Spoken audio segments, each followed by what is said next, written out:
What's up guys? In today's video, I'm going to go step by step on how to install React on your Mac. So, let's get started. Alright guys, the first thing we want to do is install Node.js. Node.js basically manages the packages in your React project, and it helps minify your code. So what we're going to do is, we're going to go to Node.js, right over here,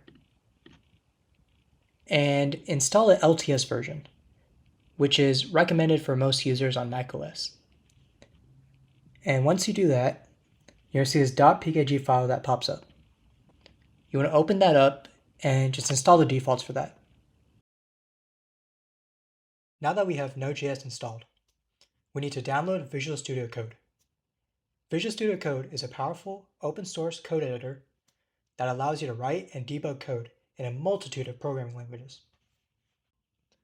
So what we're going to do is, we're going to head over to Visual Studio Code, right over here, and install the universal build for our Mac operating system.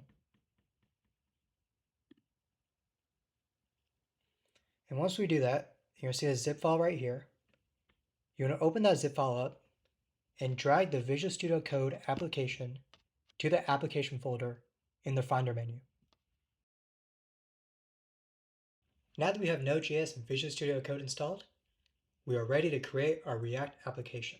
So the first thing we want to do is we want to open up Visual Studio Code. Once we open that up, we're going to head over to Terminal and click on New Terminal. Now that we have our terminal created, we want to type in the command cd desktop. And what this will do is it'll branch to our desktop folder. Okay, once we do that, we're ready to create our React application. So the command for that is npx create React app, and then in single quotes, you want to write your name of the project. So for the sake of this tutorial, we're going to name it Hello World, and then click Enter.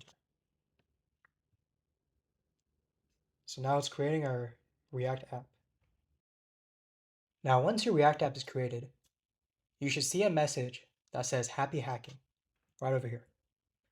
Once you see that, you want to branch to the project folder, which is, in this case, cd hello world,